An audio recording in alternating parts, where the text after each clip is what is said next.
Les amis, bienvenue, j'espère que vous allez tous très bien et très content de vous retrouver pour cette nouvelle vidéo, pour ce nouvel épisode de Coty Mondial, jour 6 de la Coupe du Monde, et on a déjà un éliminé, et cet éliminé est le Qatar, le pays hôte. Le Qatar qui s'est incliné contre le Sénégal 3 buts à 1, un but de Boulaïdia en première période, un but de Famara Diédhiou sur corner au retour des vestiaires. À la fin, le coup de grâce porté par Bamba Dieng. On va analyser cette rencontre, on va analyser les trois autres, le match héroïque de l'Équateur contre les Pays-Bas que j'ai trouvé magnifique, celui de l'Iran, fantastique dénouement extraordinaire. Bon, pour boucler la soirée, par contre, Angleterre et États-Unis, c'était un petit peu plus soporifique. Mais chaque match aura ses mots, chaque match aura sa note. Et on terminera avec la séquence prono qui est sponsorisée par mon partenaire BetClick. Vous avez accès à leur offre de bienvenue. Avec le code promo Willou, je détaillerai les éléments de prévention en fin de vidéo. On est parti donc sur Qatar-Sénégal. Oui, j'avais bien le bon écran.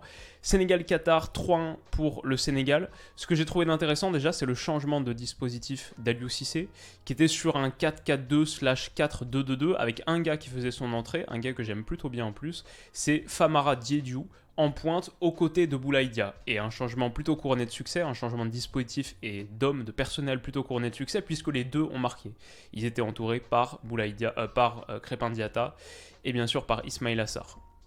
Donc ça, c'était le choix qui était fait côté sénégalais.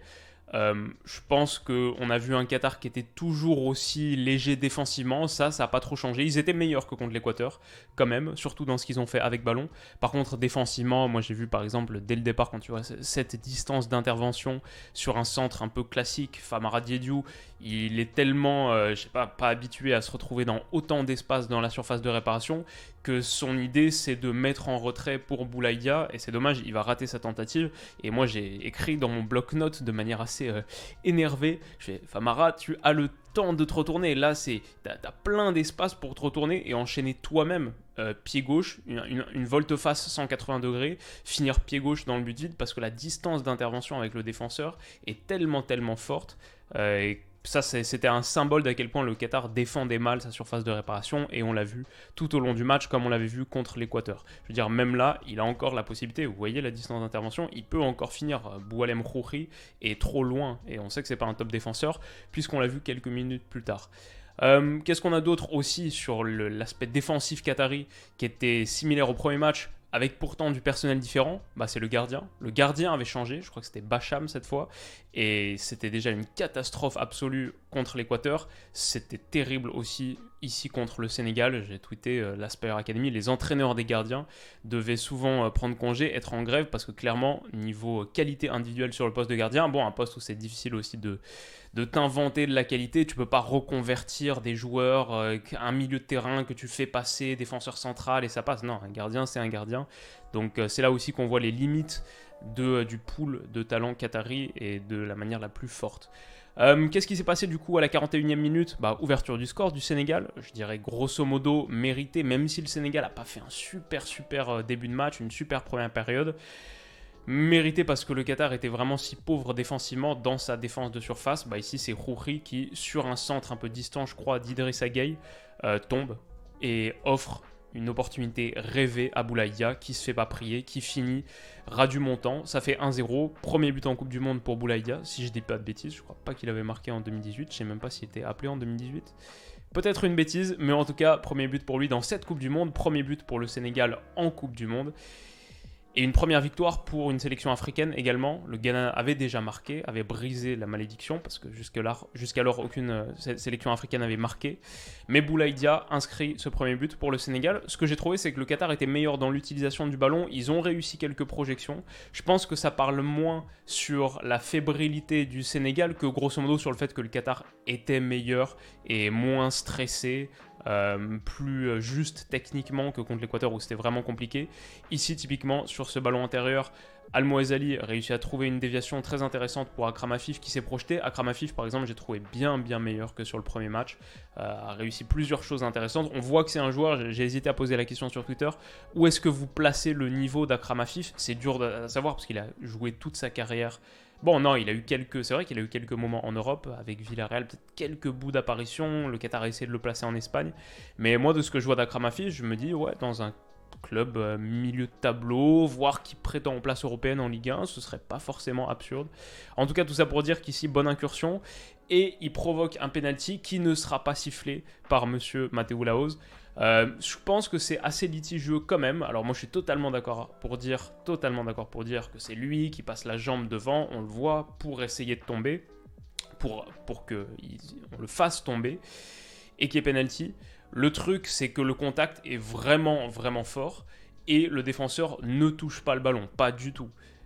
S'il y a une faute comme ça sur une autre partie du terrain, ou mieux, si on a un défenseur, comme ça arrive très très souvent, qui cherche à protéger le ballon pour le laisser filer en 6 mètres, par exemple sur un long ballon aérien de l'adversaire, mettre le corps en opposition et se faire tomber au moindre petit contact, c'est sifflé 100% du temps, en tout cas en Ligue 1.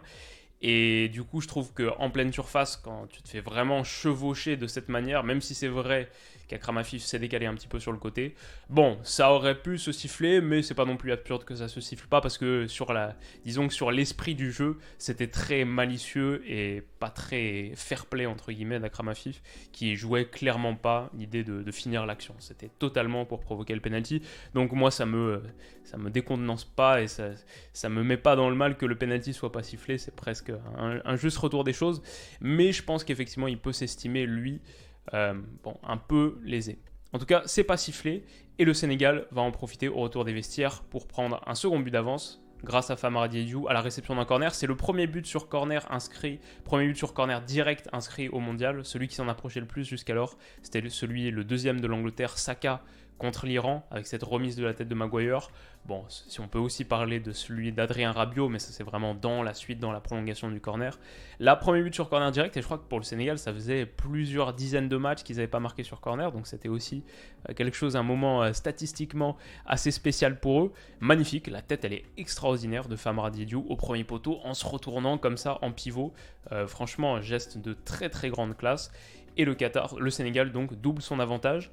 Il y a un moment, j'ai eu un peu peur pour le Qatar en mode est-ce qu'ils vont cadrer une frappe de ce mondial. Jusqu'à la 62e minute, 63e minute du second match, ils n'avaient toujours pas de tir cadré.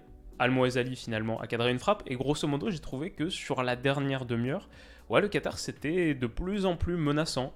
Et ils ont vraiment monté crescendo dans ce match. Ils ont été du coup punis par leur faiblesse dans l'efficacité et dans la protection de surface, où là ils sont vraiment vraiment très pauvres. Mais sinon ils se sont générés pas mal d'occasions. Je trouve que leur centre était très correct. Par exemple celui-ci qui va conduire Edouard Mendy à une parade absolument fabuleuse. Mendy qui a fait un très bon match, et ça c'est une bonne nouvelle pour le Sénégal dans la foulée de son entame totalement ratée contre les Pays-Bas. Super parade d'Edouard Mendy, sans doute le plus bel arrêt du mondial pour l'instant, un peu type Gordon Banks, magnifique. Et un centre réussi pour le Qatar. Un nouveau ici, où Muntari, qui est entré en cours de jeu, va marquer le premier but de la compétition pour le Qatar et nous offrir une fin de match un peu déjantée, un peu folle, que le Sénégal va éteindre grâce à l'entrée d'un gars, Ndiaye, qui a été superbe sur son entrée. Quel petit joyau, le gars de 22 ans. Numéro 10 sénégalais, très très créatif, qu'on espère voir de plus en plus sur cette Coupe du Monde et qu'on verra sans doute de plus en plus à l'avenir. Succession de dribbles, passe en retrait pour Bamba Dieng qui conclut. Magnifique, 3-1. Félix Sanchez-Diaz s'incline et est un peu dégoûté aussi. Se prend la tête puisqu'effectivement le Qatar est la première équipe à être éliminée de cette Coupe du Monde. C'est assez dingue, on joue de la Coupe du Monde depuis 6 jours et déjà le pays hôte s'en va. Ma note sur 20 pour ce match, c'était 11 sur 20. J'ai trouvé qu'on a eu une première période un petit peu quelconque, ça s'est un peu emballé en seconde, mais aucune des deux équipes n'a vraiment maîtrisé son sujet. Je pense que le Sénégal ressort de cette partie avec quand même quelques interrogations. C'est pas clair et net. Tu n'as pas acquis énormément de certitude, je dirais. Et le Qatar s'en va après avoir livré des matchs vraiment extrêmement déséquilibrés, hétérogènes, et le premier catastrophique. Donc un petit 11 sur 20, c'était un match plaisant, mais pas le meilleur match. Pays-Bas-Équateur dans la foulée, ça c'était vraiment pas mal. C'était vraiment pas mal, surtout grâce à l'Équateur. Mes Pays-Bas, entre guillemets, ont été vraiment très pauvres, alors que l'Équateur a montré que c'était une super petite équipe, très collective, intensité, puissance, volonté, mentalité, Ener Valencia qui plante encore un but. Vraiment plein de choses hyper sympas du côté de cet Équateur. Alors initialement, les Pays-Bas ont pris l'avantage grâce à un petit ballon perdu par Moïse Caicedo, qui va se rattraper plus tard, mais son tacle et sa récupération, ensuite malheureusement, il la redonne ici à Davy Klaassen, qui va laisser filer pour Cody Gakpo, qui plante une frappe extraordinaire du pied gauche, surpuissante. On joue la 6e minute de jeu. C'est enroulé, c'est brossé et c'est d'une telle force. Deuxième but déjà dans ce mondial pour Cody Gakpo, qui est un des 2 ou 3 joueurs qui sortent du lot côté Pays-Bas.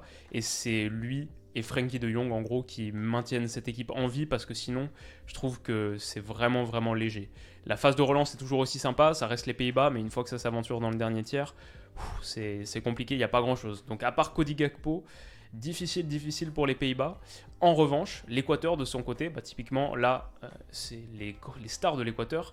Ener Valencia qui trouve en appui Moïse Caicedo qui se projette, la petite feinte, l'accélération pour retrouver, je me souviens plus, Plata, il me semble, le numéro 19, je crois que c'est Plata, c'est ça. Et ouais, vraie belle petite offensive de l'Équateur qui aboutit pas, mais on voit le travail de Caicedo, l'appui sur Ener Valencia, qui est pas seulement ce joueur de finition, mais donc aussi de construction. Vraiment, vraiment super joueur. Et l'Équateur, déjà à 1-0, 8e minute de jeu, sonne la charge et montre qu'il va falloir compter sur eux pour le reste du match. Parce que finalement, côté Pays-Bas, à part Frenkie de Jong, qui lui a été très Frenkie, la résistance à la pression, la proposition, déplacement entre les lignes, les petits moments de génie comme ça, dos au jeu, talonnade, il sent la proposition, je pense, de Koop Meiners, là, le sert.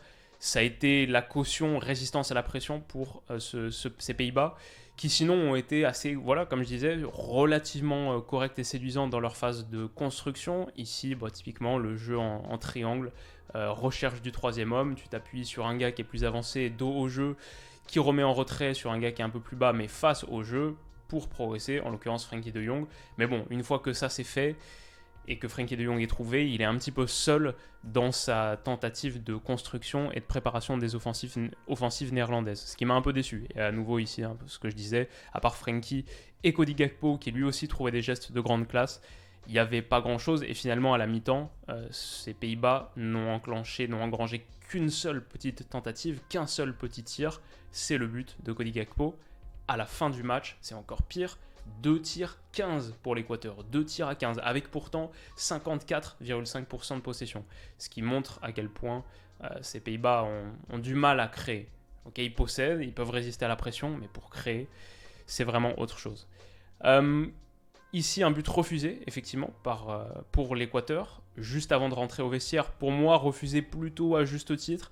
Alors, c'est sur un corner où on a une frappe de Preciado qui est déviée par Estupiñán, ici, qui trompe du coup Andrés Noppert. Mais Porozzo était juste devant et est signalé comme hors-jeu de position.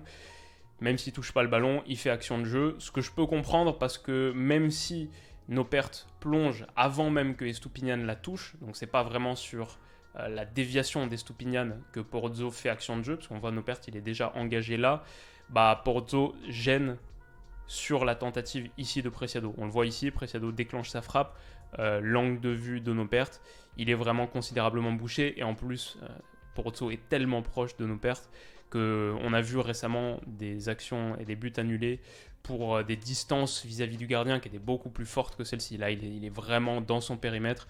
Et du coup, pour moi, ça m'a pas choqué que ce soit annulé. Je comprenais, grosso modo.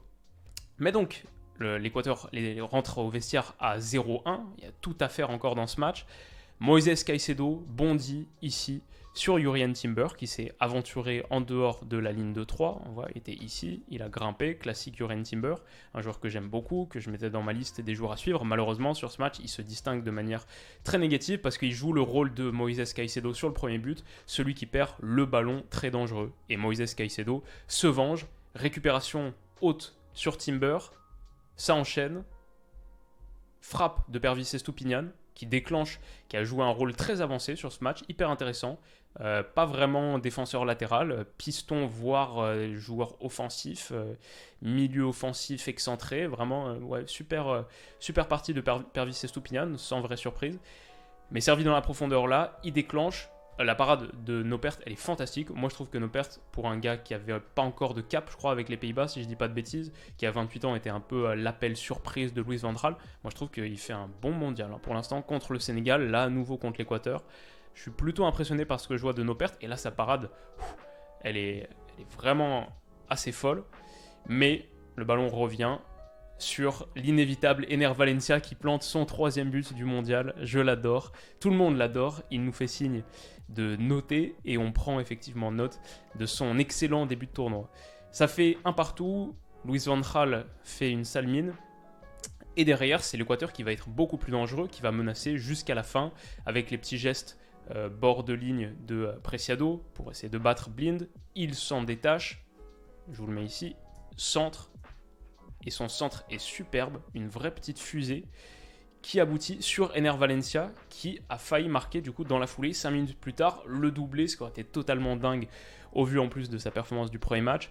C'est bloqué par Virgil van Dijk, ça revient sur Plata le 19 qui expédie une tentative sur la barre de Noppert.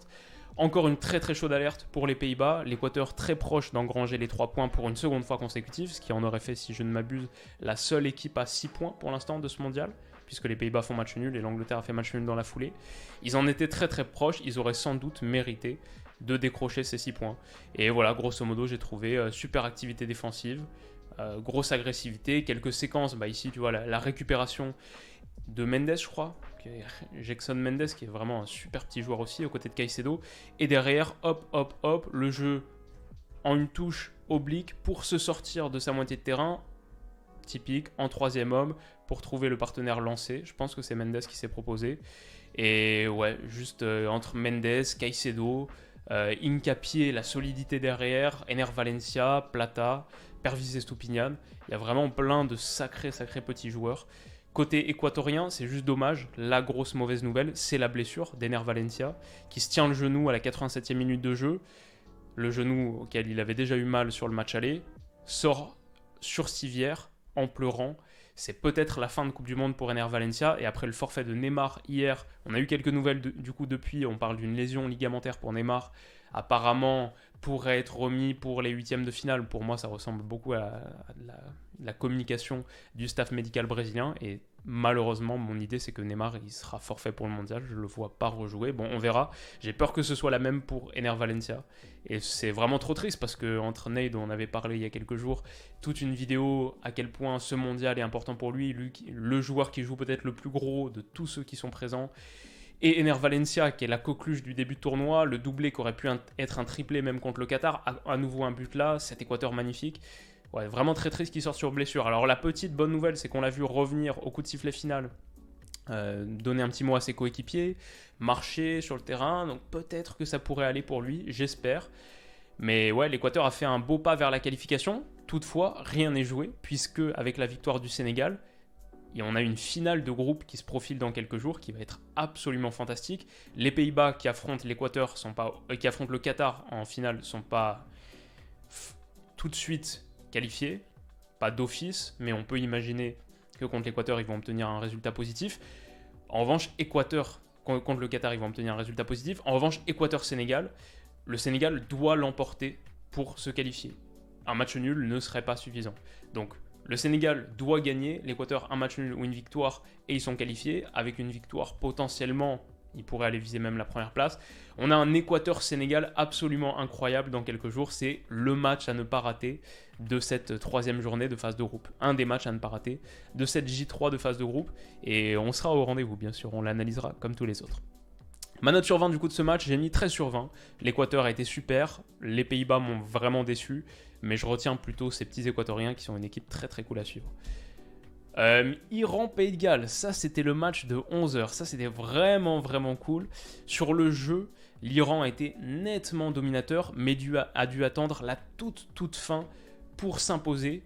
Et du coup, pour faire un énorme pas vers la qualification, le but de Chechmi à la 90 plus 8 et le but de Rezaian à la 90 plus 11 incroyable, incroyable scénario dans ce match. En plus, avec tout ce qui se passe en Iran en ce moment, bon, en tribune, c'était un délire absolu. Il y avait une émotion folle, un dénouement incroyable. Je pense que niveau conclusion d'un match, bah, c'est un des dénouements les plus fous qu'on ait eu depuis ce début de Coupe du Monde. Ça ressemblait vraiment à un match à élimination directe en plus. Là, c'était de la J2, deuxième journée, bien sûr. C'était pas une finale à proprement parler.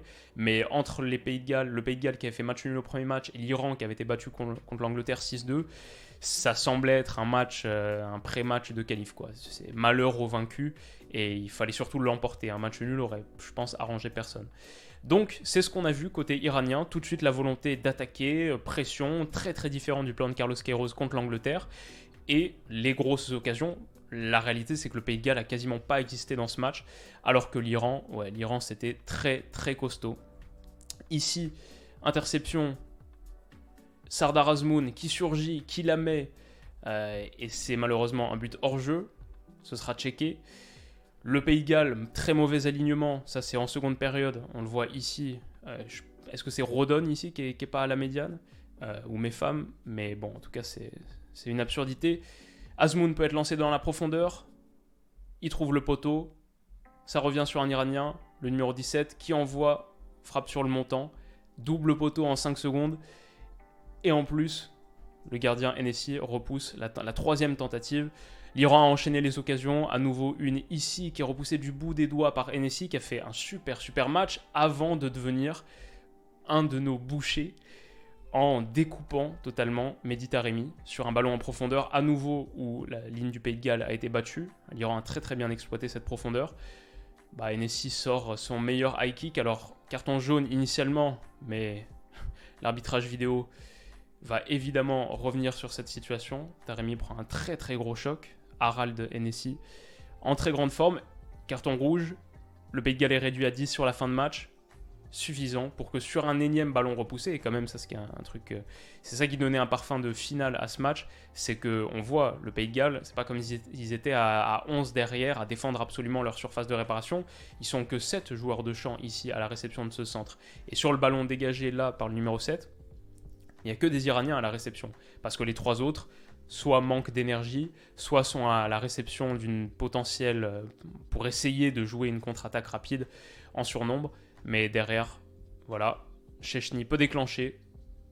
Ça finit petit filet. 1-0 pour l'Iran et 2-0 même quelques minutes plus tard. Une fin de match totalement dingue pour un match de 11h duquel j'attendais pas grand-chose honnêtement après avoir vu l'Iran de Carlos Queiroz en première journée. J'en attendais pas grand chose, ça a mis tout de suite un niveau d'émotion assez dingue. Le BPM a augmenté, comme celui de Carlos Queiroz quand il s'est pris cette célébration de Sardar Azmoun qui lui fait une palpatine, qui l'étouffe totalement. Mais bon, c'était du tough love parce que, évidemment, les Iraniens sont extatiques. Ils remportent une victoire qui leur permet de croire très très fortement à la qualification avec une finale qu'ils vont disputer contre les États-Unis. Ma note pour ce match, 14. Parce que la fin était dingue, parce que l'Iran a bien joué. Et ouais, c'était pour un match de 11h vraiment très très sympa à suivre. Enfin, on finit sur Angleterre-États-Unis. Ça pour terminer, on aurait pu s'en passer 0-0 entre l'Angleterre de Jordan Henderson et les États-Unis de Christian Pulisic. Le fait majeur de cette rencontre pour moi, c'était de voir Harry Maguire en ailier de percussion à la réception d'un corner. Il se retrouve dans cette position qui n'est pas forcément la plus naturelle pour lui. Bon, il y a de l'espace à attaquer. Il y va de manière un petit peu décoordonnée. Ici, il réussit finalement à dribbler, je pense que c'est Weston McKennie, le numéro 4. L'élimine, mais son crochet est un peu long, du coup, perd son équilibre. Réussit à mettre une passe en retrait, mais c'était vraiment, cette image elle est assez drôle. Et ouais, c'était un moment de football marrant, quoi, et qui a sorti ce match de sa torpeur. Sinon, grosso modo, les États-Unis ont été supérieurs, se sont procurés les plus grosses situations. À la réception de ce centre, peut-être de Moussa, on a Weston McKennie qui l'expédie au-dessus. Il s'en veut, bien sûr. Christian Pulisic qui a touché la barre autour de la première demi-heure de jeu. Grosse occasion. Et je trouve généralement que les Américains ont bien neutralisé Kane. Ici, conduit à reculer. Dans la surface, on voit qu'il est touché par ce petit centre de Grealish. Bon, tout de suite, prise à 3. La protection de surface américaine a été solide. Et à l'inverse de ce qu'on a vu contre le Pays de Galles en seconde période, où ils ont commencé à craquer sur les centres, là, un Zimmerman, par exemple, a été très costaud. Donc voilà, États-Unis solide, 0-0, pas un match très sympa. mais Berhalter et Southgate se quittent bon ami. Les États-Unis vont avoir une finale de groupe à jouer contre l'Iran, le match qu'on annonçait comme le match géopolitique, mais peut-être sans enjeu en troisième journée. Ça va être une finale absolument décisive. Les États-Unis dans la même configuration que le Sénégal contre l'Équateur, c'est-à-dire qu'il faut l'emporter. Les États-Unis doivent l'emporter contre l'Iran, et s'ils l'emportent, ils seront qualifiés. Le Pays de Galles est quasiment déjà éliminé, ils ne le sont pas officiellement, c'est pour ça que pour l'instant le Qatar est la seule équipe éliminée, mais comme c'est la différence de but qui est la séparation, c'est pas la différence de but particulière, c'est la différence de but totale en Coupe du Monde, qui est la séparation en cas d'égalité de points, et bah ça voudrait dire qu'il faut que le Pays de Galles l'emporte par plusieurs buts d'écart contre l'Angleterre, et que je crois l'Iran dans le même temps, ou les États-Unis perdent, enfin l'Iran perde par plusieurs buts également, ou alors non, il faut qu'il y ait un match nul entre Iran et États-Unis, et que le Pays de Galles, je crois, l'emporte par 4 buts contre l'Angleterre, enfin bref, un scénario totalement improbable. En gros, les États-Unis l'emportent contre l'Iran, ils sont qualifiés, l'Iran résiste, fait match nul, ou l'emporte contre les États-Unis, ils sont qualifiés. Donc ouais, on va avoir une finale de groupe dingue également. Mes pronos pour finir sur la journée de demain, avec quelques grosses affiches, évidemment. D'abord Tunisie-Australie pour démarrer, ensuite Pologne, Arabie Saoudite, hâte de voir ces Saoudiens dans une autre configuration. France-Danemark à 17h, bien sûr. Et Argentine-Mexique à 20h, qui est déjà le match de la dernière chance pour les deux, a fortiori pour l'Argentine. On n'aurait pas pensé dire ça il y a quelques jours.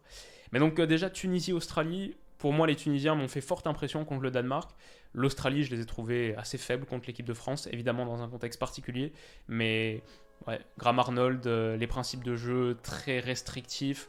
Je ne vois pas cette Australie réaliser grand-chose contre la Tunisie. Simplement, il faut que la Tunisie soit capable de mettre un petit peu plus de tranchant dans ses offensives, je pense. À l'image d'un Laidouni qui, sur ses projections contre le Danemark, ralentit vraiment la cadence, n'a pas cette capacité à attaquer les grands espaces. Pas sûr qu'il y en ait beaucoup contre l'Australie, mais cette Tunisie doit être un petit peu plus tueur. Je pense qu'elle est capable de l'être, et je la vois meilleure que l'Australie.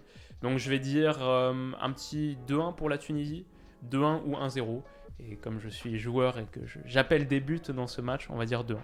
Pologne-Arabie Saoudite, dans la foulée, ça peut être le désenchantement pour l'Arabie Saoudite d'Hervé Renard, qui a été, évidemment, son plan de jeu a été couronné de réussite contre l'Argentine.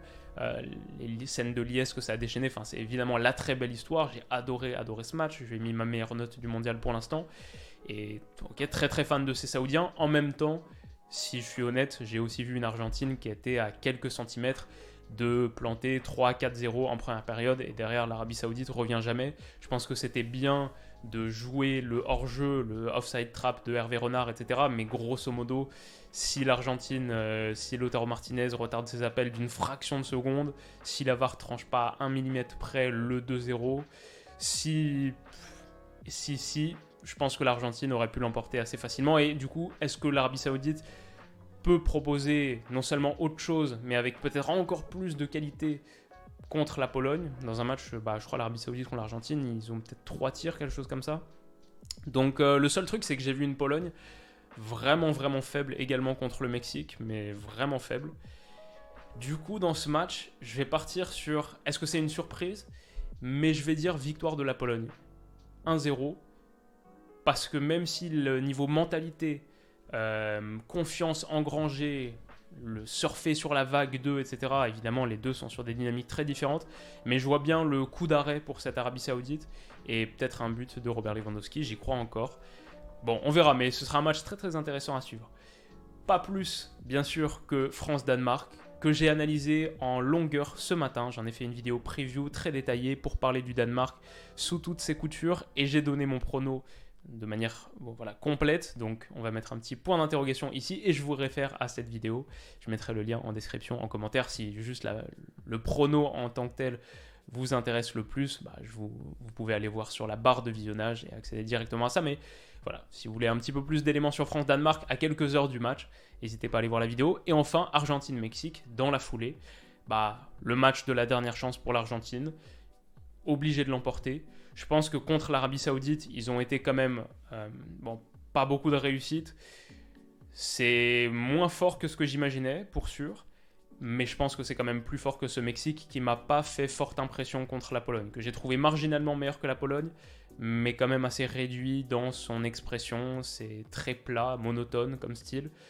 Je pense que l'Argentine va l'emporter contre le Mexique et je vais dire de manière assez convaincante. C'est un peu, voilà, on est tous sous l'emprise de cette Arabie Saoudite-Pologne, Arabie Saoudite-Argentine, mais je vais dire qu'on va avoir demain le sens inverse. C'est-à-dire que l'Arabie Saoudite perd et l'Argentine l'emporte nettement contre le Mexique. Allez, 3-1, parce que c'est vrai que Otamendi, Romero, c'était quand même assez friable. Et à voir si Lisandro Martinez commence par exemple, ce sera intéressant à suivre. Mais donc voilà pour ces pronos. Je ne sais pas si j'ai inclus évidemment le bandeau de prévention. Vous avez accès à l'offre de bienvenue de BetClick avec le code promo Willou. Leur offre de bienvenue, c'est jusqu'à 100 € remboursés sur votre premier pari s'il est perdant. Et c'est remboursé en free bet qui sont des crédits de jeu non retirables. Comme d'habitude, pariez que si vous êtes majeur. Jouer comporte des risques, donc soyez responsable dans votre pratique du pari sportif. Et ça conclut grosso modo la vidéo d'aujourd'hui. Je vous remercie à nouveau pour tout votre soutien. On est quasiment à 504 000 abonnés, ça augmente de jour en jour. Merci pour tout ça. Enfin, apparemment, aujourd'hui, on est Black Friday et j'avais promis à un sponsor de longue date de la chaîne de leur faire un petit shout-out. Donc Manscaped, dont je parle régulièrement sur la chaîne, qui sponsorisait quasiment une vidéo par mois récemment, me dit de vous dire que tous leurs produits sont encore plus en réduction sur leur site. Bien sûr, c'est sur manscaped.com et vous avez moins 20% avec le code promo Willou. Merci à vous pour votre soutien. On se retrouve très très vite pour la prochaine. C'est demain pour l'analyse de France-Danemark qui va être absolument dingue. Trop hâte pour ça. Et bien sûr, comme on fait chaque fois, 1, 2, 3 vidéos par jour pendant toute la durée du mondial. Soyez présents. Votre soutien m'amène beaucoup de force et c'est toujours un plaisir de faire ces vidéos en clôture de journée ou en milieu de journée quand il y a des événements absolument dingues. Demain, l'analyse de France-Danemark par exemple, ce sera direct après le match autour de 20 h du coup. Prenez soin de vous et rendez-vous demain. Bisous.